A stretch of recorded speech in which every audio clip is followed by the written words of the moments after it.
বন্ধুরা, এই যে আপনারা দেখতে পাচ্ছেন, এই যে আমার পিছনে যে কফি ক্ষেতটি, এই কফির কি উপকারিতা এবং এই কফি ক্ষেত চাষের ক্ষেত্রে কৃষক কি কি ধরনের সার এবং কীটনাশক ব্যবহার করেছে এবং কফি পরিপক্ক হওয়ার পর কি ধরনের কীটনাশক ব্যবহার করা লাগে তা নিয়ে আজকের এই ভিডিওটি দেখতে থাকুন। শুরুতেই জেনে নেই বাঁধাকপি রোপণের আদর্শ সময়। তো বাঁধাকপি রোপণের আদর্শ সময় হচ্ছে অক্টোবর থেকে নভেম্বর অথবা নভেম্বর থেকে ডিসেম্বর পর্যন্ত। প্রতিটি গাছ রোপণের ক্ষেত্রে লক্ষ্য রাখতে হবে একটা গাছের থেকে আরেকটা গাছের দূরত্ব 1 থেকে 1.25 ফুট পর্যন্ত দূরত্ব বজায় রেখে গাছগুলো রোপণ করতে হবে। গাছের গোড়ায় রোপণের আগে যে জিনিসগুলো ব্যবহার করা লাগবে সেটি হচ্ছে জৈব সার এবং টিএসপি, সাথে জিপ সার।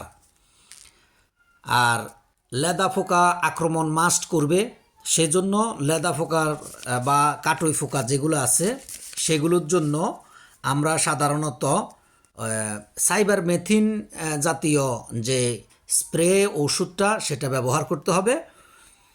অতিরিক্ত সেচ দেওয়া যাবে না, অতিরিক্ত সেচের কারণে গাছ মারা যাওয়ার সম্ভাবনা বেশি, কারণ অতিরিক্ত সেচের কারণে বাঁধাকপির শিকড় পচে যেতে পারে।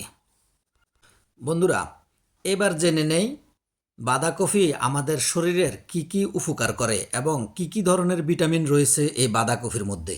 বাঁধাকপির মধ্যে রয়েছে ভিটামিন সি, ই, কে, ফলিক অ্যাসিড, ম্যাগনেসিয়াম, ম্যাঙ্গানিজ সহ বিভিন্ন ধরনের ক্যারোটেনয়েড সমৃদ্ধ সবজি হচ্ছে বাঁধাকপি। এই সবজি ক্যান্সার প্রতিরোধ করে, বিশেষ করে রোগ প্রতিরোধ ক্ষমতা বৃদ্ধি করে, ওজন কমাতে সাহায্য করে, আলসার প্রতিরোধ করে, কিডনি সমস্যা প্রতিরোধ করে, ক্যান্সার রোগ প্রতিরোধ করে, হজম ক্ষমতা বৃদ্ধি করে, কোষ্ঠকাঠিন্য দূর করে। এছাড়াও বাঁধাকপিতে আরও অনেক অনেক উপকার রয়েছে, আমরা সেগুলো জেনে নেব। গবেষণায় আরও দেখা যায় নিয়মিত বাঁধাকপি খেলে রক্তচাপ কমে যায়, হজম শক্তি বাড়ায়, প্রদাহ কমায়, বিশেষ করে রোগ প্রতিরোধ ক্ষমতা বৃদ্ধি করে। তো বন্ধুরা, বিশেষ করে মেয়েদের আরও একটা বাঁধাকপি খেলে আরও একটা যে উপকার সেটা হচ্ছে বাঁধাকপির জুস খেলে স্তন ও ক্যান্সারের যে সেল বৃদ্ধি হয় সেটা কমিয়ে দেয়।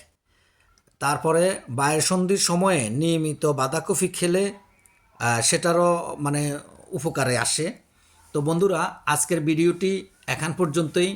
ভিডিওটি ভালো লাগলে লাইক কমেন্ট করে একটা শেয়ার করে ছড়িয়ে দিবেন।